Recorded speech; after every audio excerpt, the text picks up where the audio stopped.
మరిన్ని interesting movie updates ని ఇప్పుడు బ్రీఫ్ గా చూద్దాం. మెగాస్టార్ చిరంజీవి నటసింహం బాలయ్య ఒకే స్టేజ్ ని షేర్ చేసుకోబోతున్నారు. ఒకరినొకరు ఇంటర్వ్యూ చేయబోతున్నారు. ఇందుకు మైత్రి మూవీ మేకర్ సంస్థ వేదికని సిద్ధం చేస్తోందట.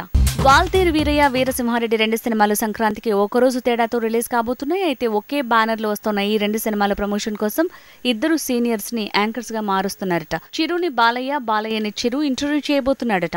Power star hit movie Kushi re release తో ట్రెండ్ సెట్ చేయబోతోంది. జల్సా రీ రిలీజ్ కన్నా ఖుషికి బుకింగ్స్ భారీగా పెరుగుతున్నాయట. ఈ నెల 31న వరల్డ్ వైడ్ గా ఈ సినిమా రీ రిలీజ్ కాబోతోంది. ఇక పవన్ కళ్యాణ్ తన మూవీ హరిహర వీరమల్లుకి స్టంట్ కొరియోగ్రఫీ చేశాడట. 40 రోజుల్లో తెరకెక్కిన ఫైట్ ఎపిసోడ్ మొత్తం తనే డిజైన్ చేశాడట. ఈ విషయం ఆలస్యంగా వెలుగులోకి వచ్చింది. మాస్ మహారాజా రవితేజ మూవీ ధమాకా ఇంకా దుమ్ము దులుపుతోంది. 3 రోజుల్లో 56 కోట్లు రాబట్టిందట ఈ సినిమా. అలా టాక్ వీక్ అయినా వసూళ్లు మాత్రం వీక్ కావట్లేదు. ట్రెండ్ సెట్ అవ్వకుండా ఉండట్లేదు. నాగచైతన్య చేసిన కొత్త ప్రయోగం కస్టడీ. ఈ ప్రయోగం రిలీజ్ డేట్ ని తేల్చేసింది టీం. వచ్చే ఏడాది సమ్మర్ లో May 12 కి కస్టడీ రిలీజ్ కాబోతోందట. టాలీవుడ్ టాప్ హీరోయిన్ రష్మిక మళ్లీ కాంట్రవర్సీకి కాలు దువ్వింది. రొమాంటిక్ సాంగ్స్ అంటే బాలీవుడ్ పాటలే అనేసిందట.